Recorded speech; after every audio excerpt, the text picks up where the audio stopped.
Kitty, kitty, kitty, kitty. What's up, cat? What's up, donut? How you doing, baby girl? Aww. Cuddles. Cuddle with the camera. Cuddle with the camera. Hello. Today I want to talk about whether or not happiness, should that be the goal? Is it okay to thrive for happiness? And what does it mean to actually be happy? And is that an acceptable, or not really an acceptable, but is that a reasonable expectation? Some people would say yes, some people would say no. I want to have an open discussion here, talking about it and seeing what y'all think, and maybe we can do a comparison. You know, sorry, my cat is distracting me. Look at the beautiful girl. Look at her, all she wants is love. This is what makes my cat happy. Kitty, come here, boo boo. Come here to daddy. Pretty kitty.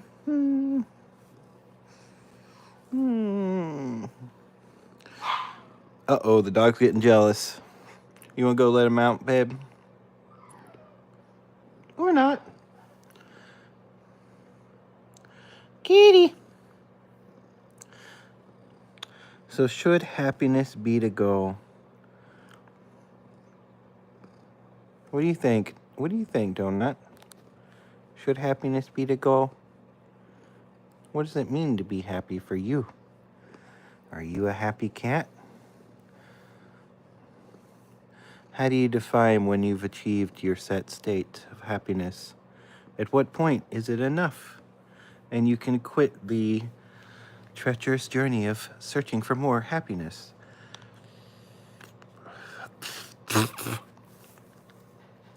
Cat fuzz. Is it ever too much?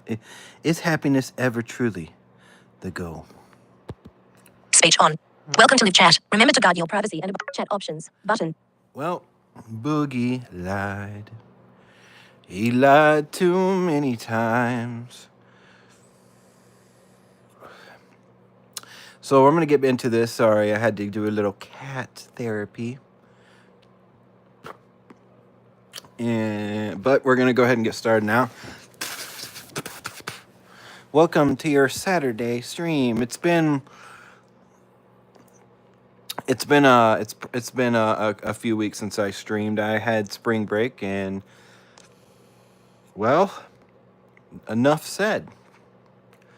So I took some time for me, and I want to come back and I want to talk about happiness, because one thing I hear a lot is, you know, I just want to be happy. I just want to be happy. And so I want to look at it through a few different lenses and kind of define. Kitty, I'm recording a video right now, honey bunny. Come here. You want more poop? You love it, damn. I want to kind of define what it means to be happy and how you can really figure out if you are and whether or not you should even be doing that. You know, happiness is just one emotion that most humans are capable of feeling. You know, we do have sociopaths and psychopaths that have to be taken into consideration. But besides that, it seems pretty unanimous that most people have the capability of feeling these emotions, right? Well, the hard part is defining what happiness is to you. Is it, if you look through the chemical processes of the brain, you know, it's a release of dopamine and oxytocin. You know, human connection is oftentimes a causation of you know, happiness, right? But the problem I think happens whenever your pursuit of happiness forces people to live outside of their personal morality and life goals. You know, then I think that's whenever maybe it's gotten to the point where the pursuit of happiness is starting to become a problematic venture, right? Because anything can be problematic or unhealthy or can just be an obstacle if the pursuit of that one thing becomes more valuable than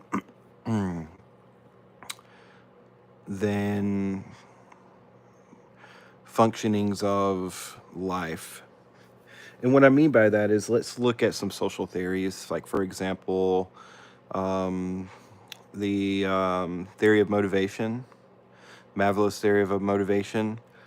The problem, that theory holds up really well until you start to throw things into it, such as addictions. And then the motivation stops becoming a necessary for life, safety, comfort, and shelter for basis to satisfying a desire. But it also can be applied to the pursuit of certain obsessions, right? People can go through the pursuit of different obsessions to the point where it completely throws the Maslow's law hierarchy of needs completely out the window. And most social theories do have flaws or things of that nature that hold against it, because there's always going to be outliers. Whenever you're looking at social theories, what you're looking at is like the 75% of the data cluster. You've got approximately 12% on the upper and lower avenue that's outside of the bell curve of data clusters that do fly in the face of most social theories.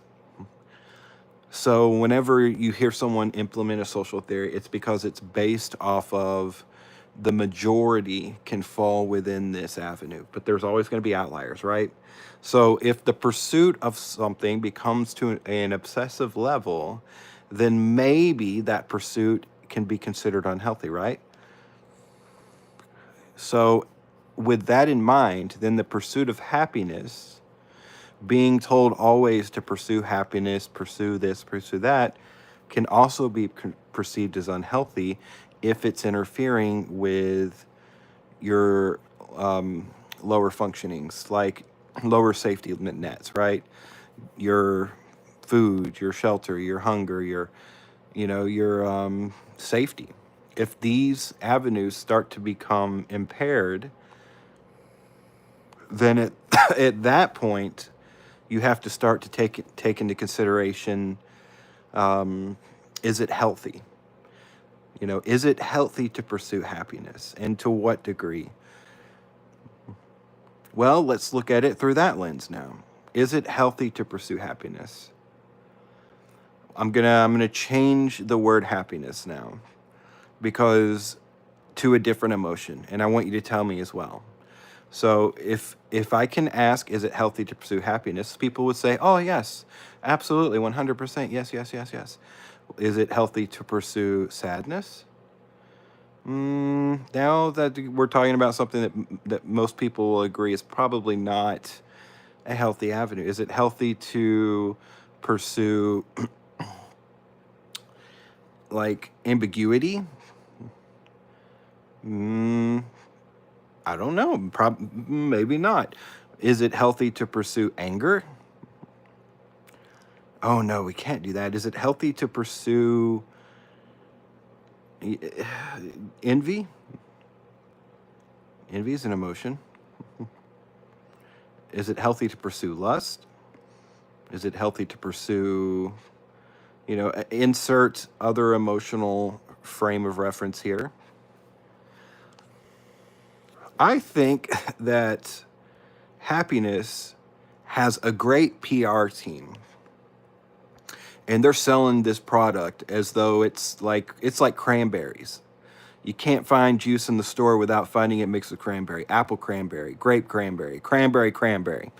It's like the pursuit of happiness is being sold everywhere because that's considered the standard, right?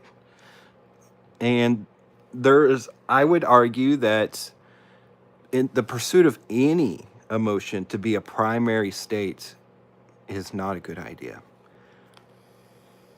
Whether it be anger, happiness, sadness, ambiguity, insert others.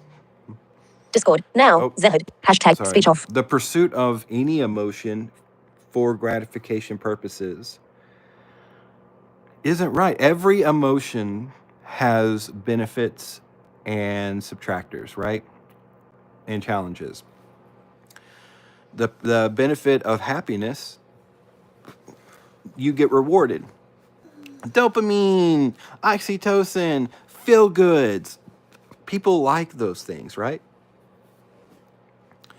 But if you want to pursue happiness 24/7, you're always going to be in a state of, what am I going to do next? What am I going to do next? What am I going to do next? Because the human brain isn't designed to be happy 24/7. It's not. It really isn't. Happiness is a reward mechanism that evolved alongside us in order to say, good job, human. Let me pat you on the head. You lived another day. You killed that bad thing. You ran away and escaped successfully. Let me give you a shot of dopamine so you can go, hooray! Or, oh, look at you. Your basic level of functions have been met. Good job, lizard brain. You had sex. Good job. You ate food. Good job. You slept. Good job. You know what I mean? And the problem is as well, is that you can build up you can build up on these releases of feelings or of chemicals to the point where you need more and more of them in order to feel the same sensations, right? So you're constantly on a path of searching for that next thing you can do to reach higher levels of happiness or whatever emotional state that it is, right?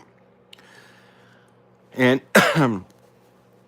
and since we're talking about the downsides of happiness, I'm going to talk about the upsides of anger. Why not? We're going to be looking at into the mirror, the reflection in the mirror, as they say. Because I hope no one pursues anger. I hope no one pursues any emotional state, to be honest with you. That's just not the way it should be done. But the pursuit, so let's look at this. What are the benefits of anger? From an evolutionary perspective, getting angry, causes you to release more adrenaline. It cuts off your frontal cortex, so you lose the ability to feel fear. It makes sense from an evolutionary perspective because anger is a byproduct of survival. When you get angry, you lose fear, and when you're afraid, you can hesitate, and hesitation can cause death in a vital situation of life or death. So losing that fear and striking out at 110% with your frontal cortex being cut off from, your rationale being removed from the situation, like your rationale checks out. It's like, something wild is happening right now. I'm out. Good luck. Everything else. And your anger, it just is out in full rage, and you feel less pain. You're stronger. You're quicker. And your physical capabilities are at a heightened state, so that way, let's say you can't escape from fight or flight. Well, guess what? You're either going to freeze or you're going to get angry, and you're going to fight, and you're going to be filled with a white rage, and you are just going to, you're going to go at it. That's a benefit of anger. Every emotion has a benefit from an evolutionary perspective. That's the point I'm getting to here. And we live in a world now where we try to idolize certain emotional states over others. For example, happiness, right? Because, you should be happy. You should be this. You should be that. Well, wait, first of all, you're having society dictate what normal levels of happiness is, right? And they're setting standards for happiness levels. Oh, look, your neighbors are so happy. Why aren't you? Oh, look, you're at a beach right now. You're sitting on a beach, you're drinking a martini, and yet you're sad? Why? What's wrong with you? You shouldn't be sad. Like these levels of expectations from a societal perspective try to force people into a state of happiness. And if they don't reach that state of happiness, then the person is considered wrong in those scenarios, not the fact that they're allowed to feel whatever they're feeling. Like there doesn't need to be a level of emotional expectation for anything in society, right? Any sort of expectation of emotional reaction is based off of societal expectations, and those should not be pursued, and those shouldn't be normalized, and unfortunately they are, because the whole societal expectations is due to the normalization of those ideas, right? That's what it comes down to. And so the constant pursuit of happiness will always leave you wanting more, and it will always make you feel as though you're not as happy as those around you. And the reason being is because no one talks about how they can be happy and it doesn't last. Happiness is a fleeting emotion, just like all emotions are. If you get angry and enraged, guess what? You're not going to be like that 24/7. You know, or I hope not. There's going to be a point where you come back to the center. It's like if all your emotions are on this wheel and the emotional center, and then you can lean towards different emotional states or a combination of such. But you always return back to the center unless you've got some sort of imbalance of chemicals within the mind, or some sort of trauma due that is caused by a past event. But even trauma caused from a past event can exacerbate certain emotional states, but and it will definitely impact your lens of of what is normal, right, for you, the individual.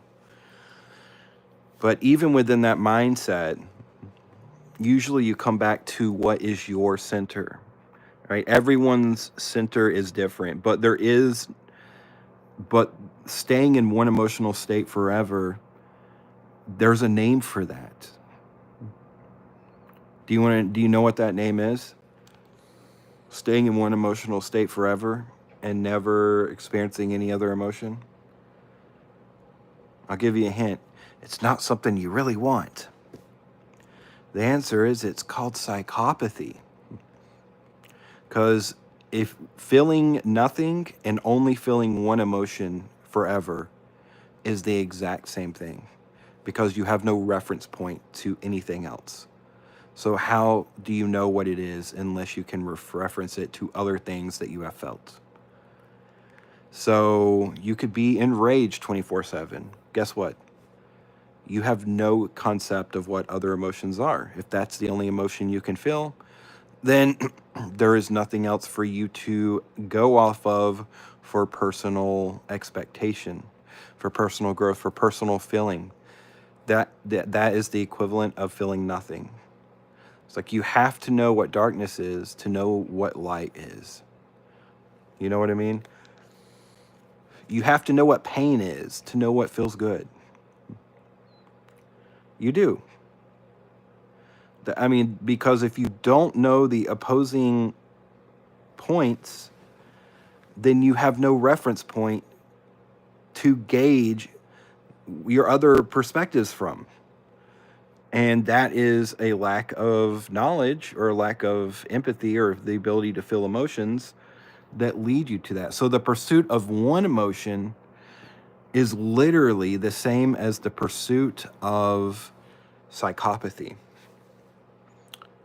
You're saying don't focus, don't think about, don't acknowledge any other emotion, just acknowledge happiness, live there forever, do it 110% every day of the week, just smile, be happy and cheerful, no other emotions exist. Well, what you're doing is you're pushing people literally into a state of desperation to pursue that, and you're pushing them to the point of not acknowledging the wheelhouse of emotions, so and only acknowledging the pursuit of one, and that's just not healthy. There's a book called How to Flourish. And I love this book so much. It was used in my positive psychology class. It's a wonderful read. If you've never read it, I recommend it to everybody. And it talks about what I'm speaking about now. The pursuit of any emotional state should never be the goal. The pursuit should be how to find the peace, the balance. And that's what, and I know people say mindfulness, mindfulness, mindfulness. What does mindfulness really mean? What is that actually? Good question. I'll cover that on another video. But using mindfulness allows you to separate yourself. I've talked about it before, the observer. You are the observer, observing your emotional state, observing everything that happens, you observe. So that's what you are. You're the observer. And when you can separate the emotions from action through observation, then you can truly start to see and understand that the emotional states literally move like waves. You feel one for a while, you feel another one for a while, and you can start to become curious as to saying things like, oh, why is it every time I go to math class, I am filled with anxiety and anger? And you can start to be curious about your emotional patterns that you recognize and really start to break it down, and go deeper, because instead of sitting there in the moment feeling that anxiety and anger, you've recognized those emotions, and now you're allowing yourself to be curious about those emotions in a non-judgmental way. You're just the observer. Any sort of emotions you have, you should observe them in a non-emotional setting. Any thoughts that you have, you should observe them in a non-judgmental way. And you should just be curious about them. Because the observer, as who you are, we are all just the observer of all the inner workings and external workings that we come in contact with. And so as the observer, what happens is the observer is raised in the world where all of these constant things are happening, and so it becomes a part of that system. And what you're doing is you're removing it from that system, where the system can function just fine without the observer. Like, you're still going to have those thoughts, you're still going to have those emotional waves, but what you're doing is you're becoming curious about that, and you're trying to figure out, is that something I want? And if not, what can I do about it? Is that something, oh, that was a very interesting thought. I wonder what made me think about that. Oh, wow, I am really upset right now. Or, oh, wow, I'm really on edge today. That's strange. I'm normally never like this. I wonder what's got me on edge today. And then be curious about finding an answer in the most non-judgmental way that you possibly can. And the reason being is because, as previously stated, all emotional states are temporary. The pursuit of any emotional state is the equivalency is the pursuit of not feeling emotions at all. And anyone who argues differently, I'll listen to your opinion, but I will also back up mine with books, and not self-help books, but actual, like, clinicianal books. And I am open to discussion. I'm very confident in what I'm talking about. So what it comes down to is, no, happiness should not be the pursuit. You should never be in the pursuit of any emotional state. If I haven't made that clear, let me just lay it out flat for you here right now. What should be the pursuit, as previously stated, is the state of neutrality, the state of peace. And why should that be the pursuit? Because what you're doing when you're at neutral is the boiling pot of your mind is settled. There's no emotional riffraff going on. There's no like uh, uh, racing thoughts due to the influence of emotional states. And there's no physical reaction due to the emotional reaction, due to the thoughts that are being exacerbated by the emotions. So, by being in a neutrality state, you're actually allowing your emotions, your minds, your body to be in a state of rest. And the question is, how does one get to the point of being in a neutral state, right? Okay, you told us that should be the goal. And then you're going to also turn around and say, if you're clever, this is what you're going to say. So I'll go ahead and answer this question now for the clever people out there. So if you've already thought about this, kudos for you for being clever. Oh, Blind Justice, you said the pursuit of any emotional state is bad. And now you're telling us to pursue like neutrality. Isn't that also an emotional state, which means that what you're saying is also bad? That is what the clever people would be saying right now. And I'm about to prove you wrong.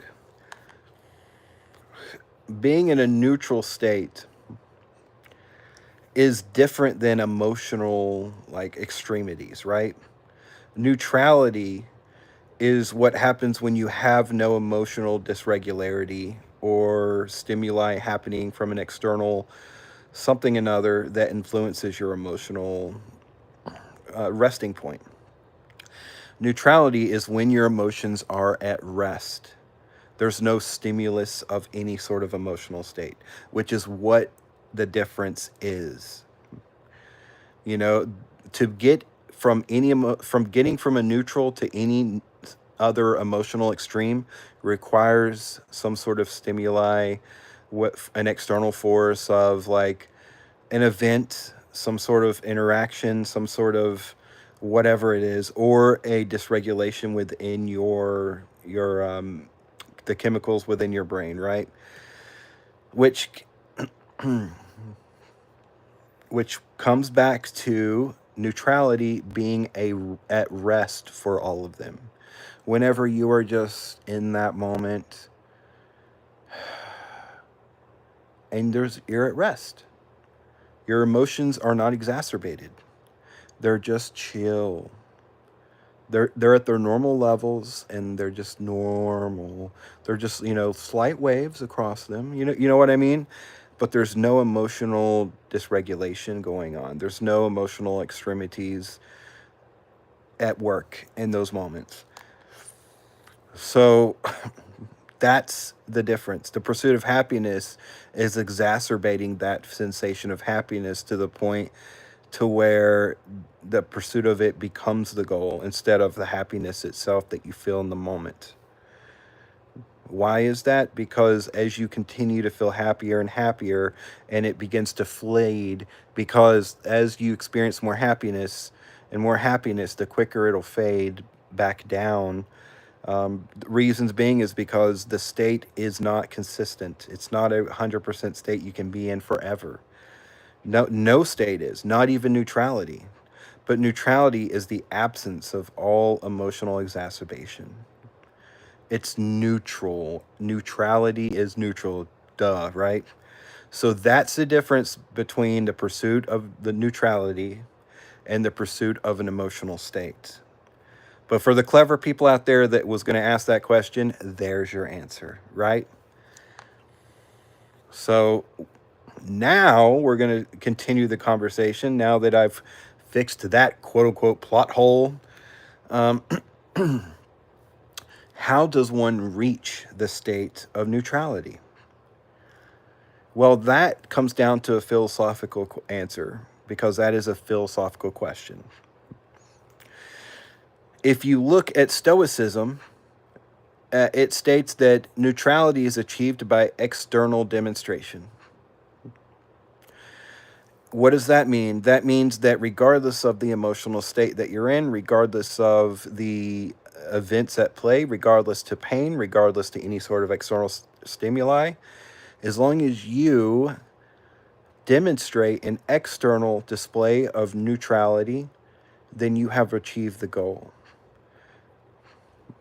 Because to be stoic is to there's a book called was The Daily Stoic, if you want to get a better idea of the pursuit of stoicism. The problem with that is what you're actually doing is you're showing an external form of neutrality, and there's not really an internal neutrality going on. But it can be argued that if you can't tell that someone's neutrality is only external, because you have no way of being able to, if all they express is neutrality from an outward perspective, and that's all you ever see and all you ever know, then isn't that the only thing that exists to you? So therefore, they have achieved the goal. And to that point, I would state that's a great philosophical question.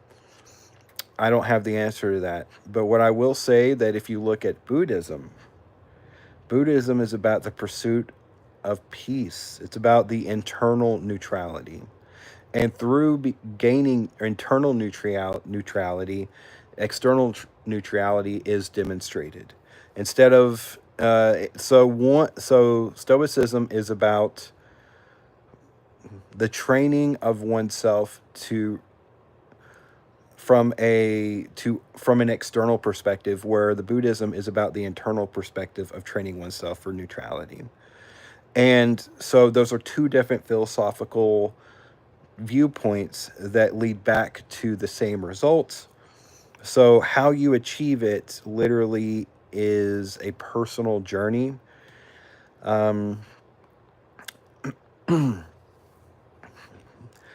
I did say mindfulness exercises is a great tool to utilize, because to know if you are in a neutral state, one must be able to observe all of their emotional states while they are being exacerbated. And in order to do that, because when you are in the moment of feeling a strong emotion, it is hard to recognize that you should step back and wonder why that emotion is being agitated, or why am I feeling this so strongly right now, right? And the reason being is because when you are in those moments, when you're feeling those emotions, it's hard to separate yourself, because whatever that exacerbating factor is usually happening in that moment when you feel those things, and you are wanting to focus on that thing regardless to whether or not it's happiness, joy, sadness, depression, yada yada yada. Usually you are in that moment with that stimuli, and that is your primary focus. But if you can find a way through using mindfulness activities to separate the observer and to say, wait, let me take a step back mentally and let me just see here. I am very emotionally, insert whatever emotion it is. Why is that, and what can I do about it? Why is that, and what can I do about it? Or should I do anything about it? Those are the questions. But once you're able to get to the point to where you can be in those emotional extreme states and step back and observe, once you've gotten yourself to that point using mindfulness exercises, then you will be able to start to recognize when you are at a balanced state. It's not joy, not happy, not joyful, not sad, not angry, none of the emotions, none of them. It's the state in which you are at peace when when no emotions are exacerbated. But as I previously stated before, you can't understand what one emotion is until you can understand the other ones, or its polar opposite, right? You don't know what pleasure is until you know what pain is. Because if all you feel is pleasure, then it's meaningless. Because it has to be set aside to the opposing force in order to truly be appreciated for what it is. You know, otherwise the human mind has no reference points to tell you that it's pleasure, because it will just say, oh, this is something happening. Oh, I hate that. Oh, that this thing hurts. That other thing felt way better. I want more of that first thing. Oh, this first thing feels so much better than that other thing that hurt. I really don't want to feel that other thing. I definitely like this thing. Boom. There you go. That's a literal example of how the brain will perceive it the first time you feel pain and pleasure. Like, and things of that nature, right? That's a basic example, but that's literally I'm going to give right now. So the same is whenever you start to step back when you're in an emotional dysregulated state. You have to be able to recognize the emotional dysregulated states and be able to do check-ins throughout the day in order to be able to say, oh, I'm feeling just chill right now. I'm just chill. No, I don't have any sort of emotional dysregularity. I'm not emotionally heightened in any way. I'm just relaxed, and then just be in that moment and really start to understand how it feels to be in that moment. And when you can get to the point to really start to like be yourself in those moments and understand that, you know what, I like this. I like being in a neutral state, because that's when you are at your most you. That's whenever there's no emotional influence. It's just you being you without the stimuli of an emotional state that takes over and takes you for a ride, right? Which is never going to stop happening.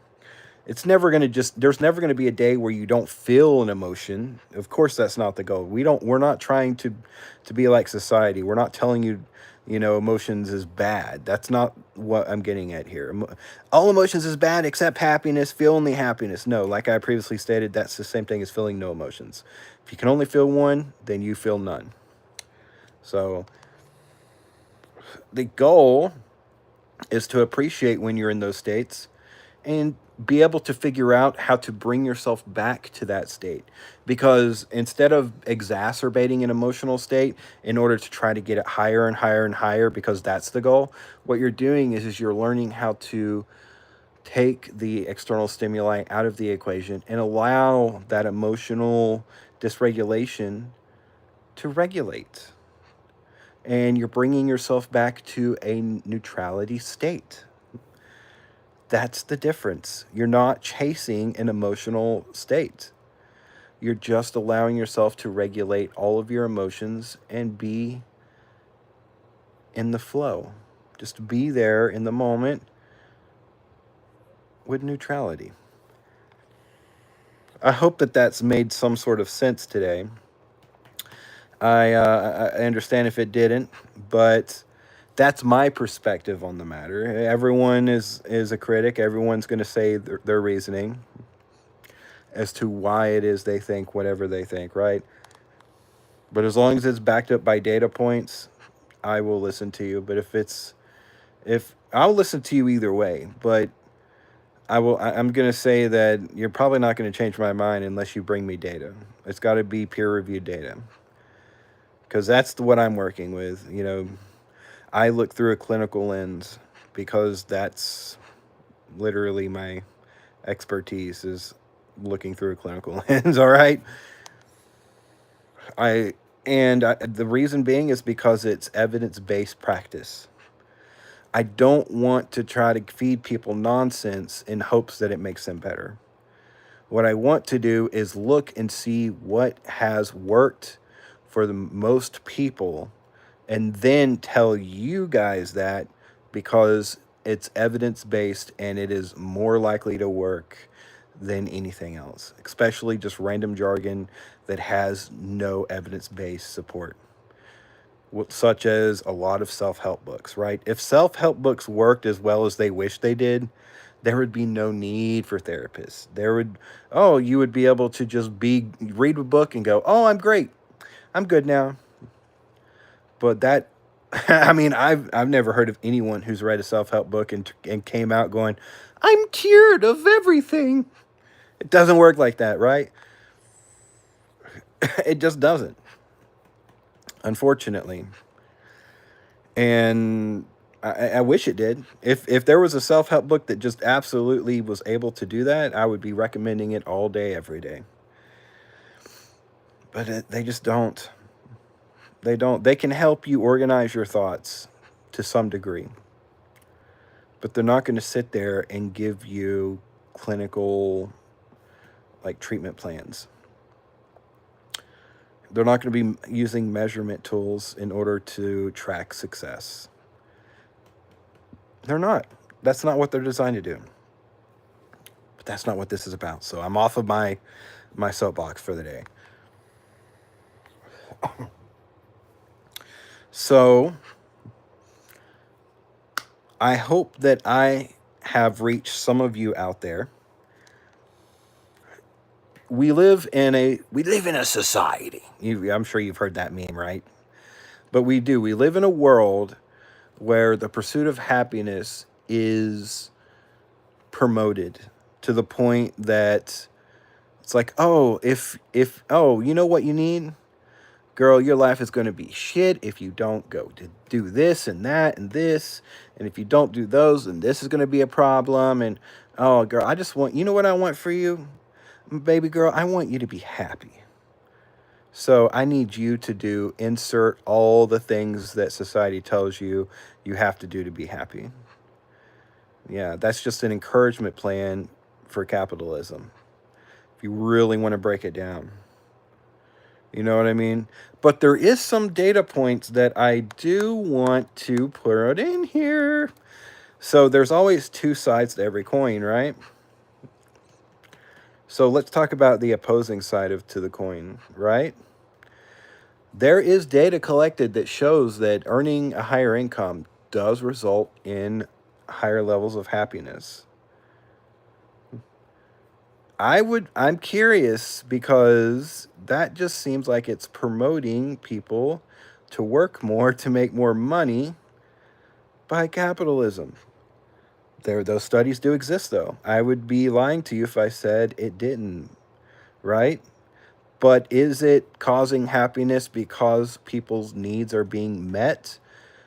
You know, the hierarchy of needs is social theory. Or is it causing happiness because the dollar bills give happiness? Or is it because of the support and security that is obtained with that financial wealth? I would say it's because of the support and security, right? Support and security is vitally important because you have to have your basic levels of needs met before you can start thinking about higher levels of needs and go up the ladder of in the hierarchy of needs. It's a great read. It's on Audible. I think it's even free on Audible.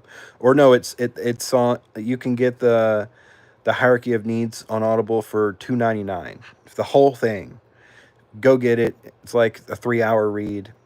It's wonderful. Do it. But so that absolutely shows that money does help with positive emotional growth. In a society that promotes you need to be in this positive emotional state always, which means you need to be in the pursuit of what? Money, right? Instead of telling what society should do is they shouldn't say you need to be in the pursuit of money. They need to say you need to be in the pursuit of basic security. But if you say it that way, then society is going to say, wait a minute, why do I have to pursue basic security? Why is that not just naturally given from a humanitarian perspective? And that's why they'll never say it like that. Because saying that for the pursuit of money provides happiness makes you be a worker bee forever without questioning what it is you're actually doing for that happiness. Instead of understanding that it's really the security that you are working for. And then you have to start asking yourself, why does people need to work for security whenever it should be a human right? And they don't want you to ask that question. Because if you start asking questions like that, then that breaks the system. And they don't want you to do that. So if you stop pursuing happiness, you literally start being able to take control of yourself in a way that society uh, mm, wishes you wouldn't. Society likes to tell people what to do. And if you stand against that grain, then they lose power over you, right? And so by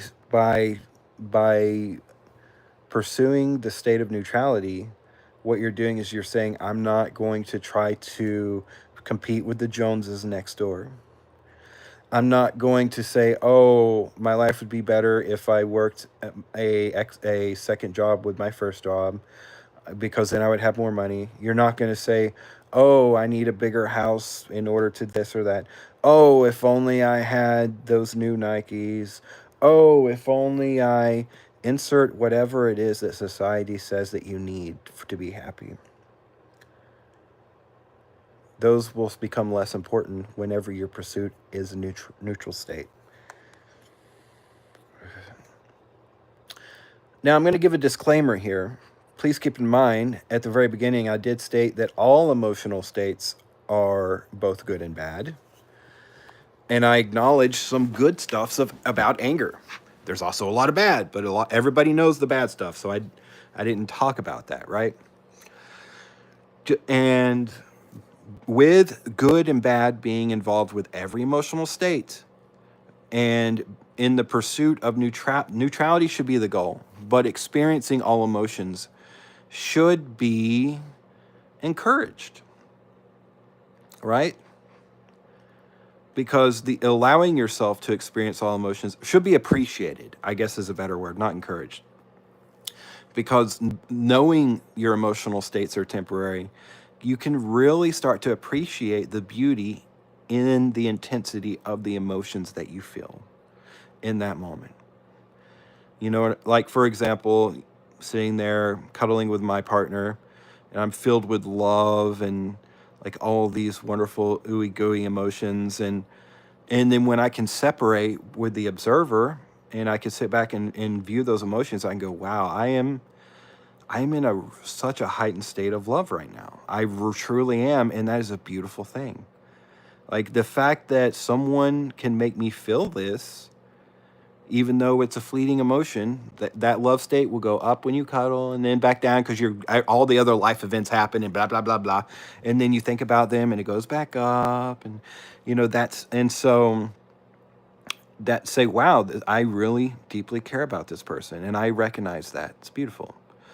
Or, your grandmother passes away and you're at her funeral and you see her laying in the casket and you're looking down at her and you're crying and you feel just broken inside, and stepping back as the observer and saying, this is also beautiful.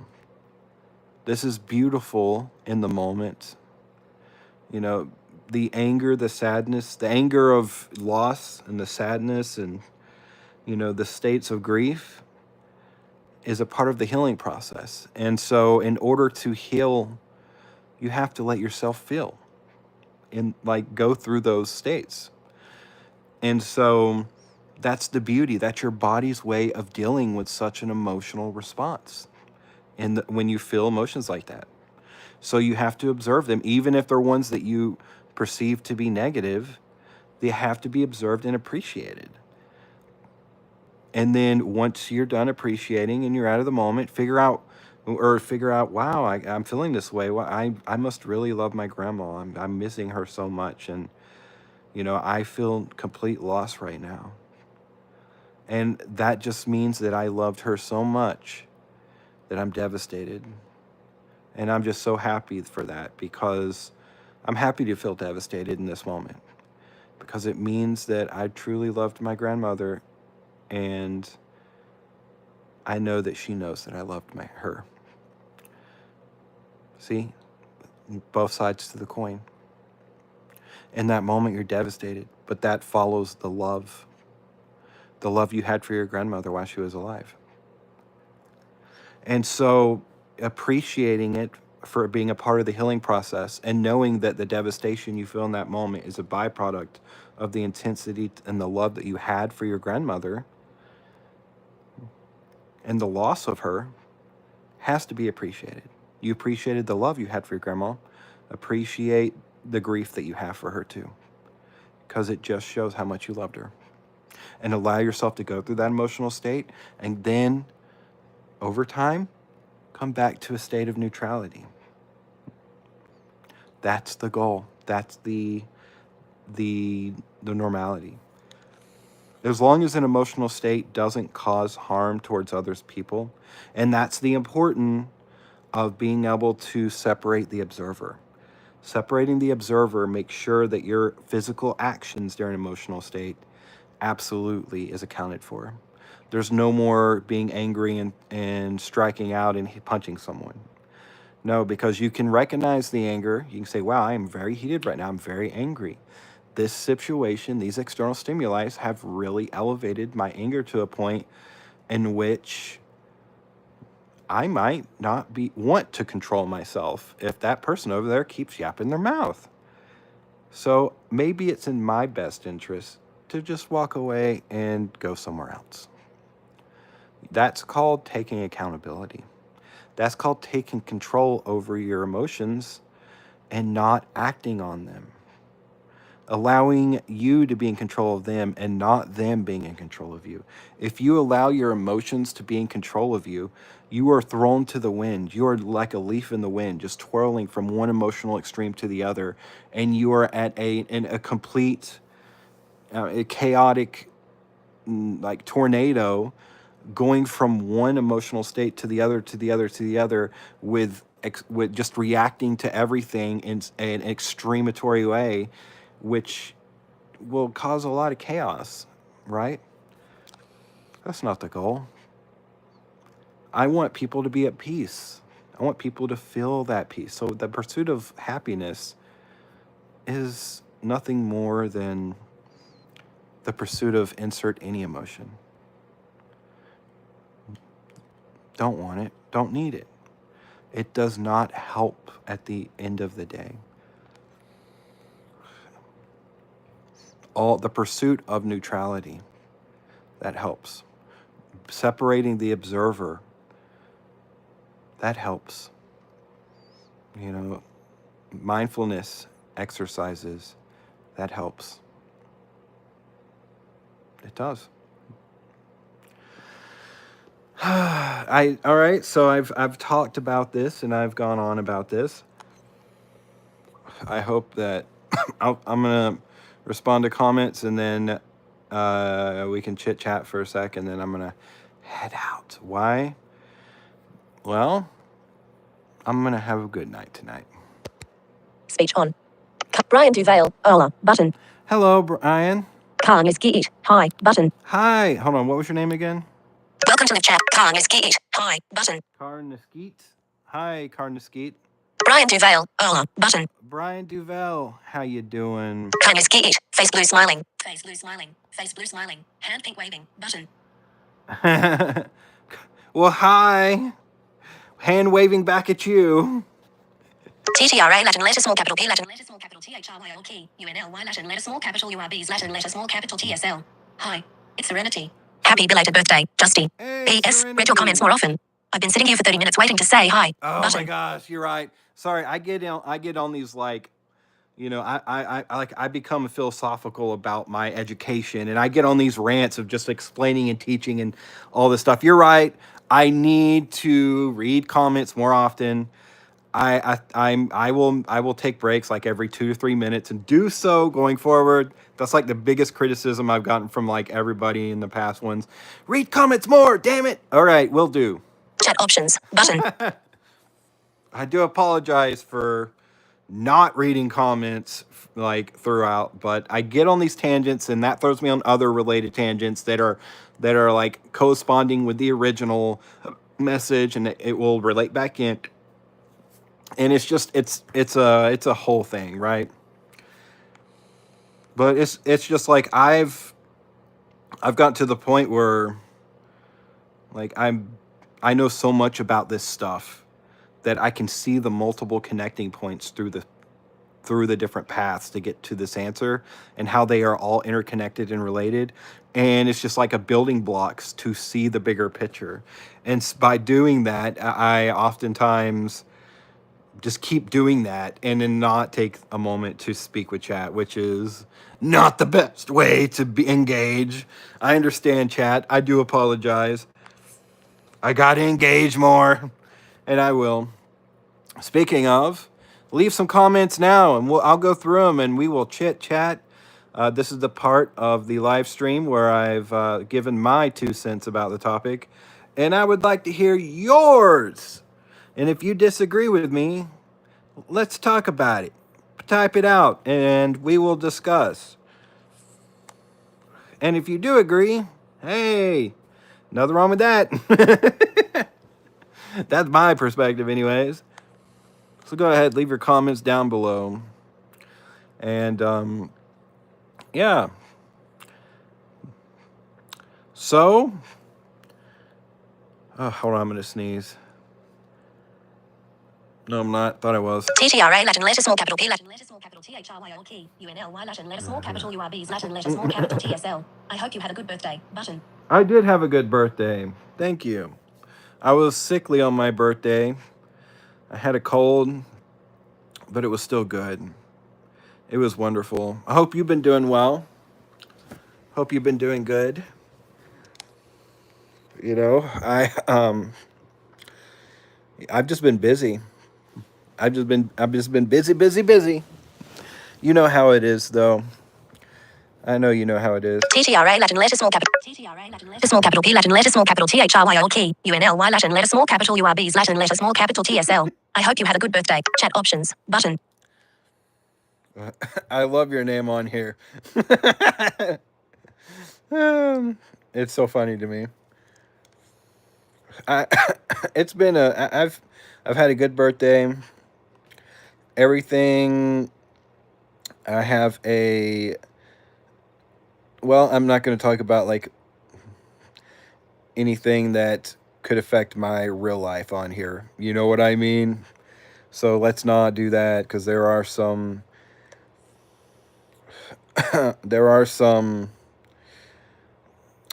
trolls that tend to pop in from time to YouTube time. now.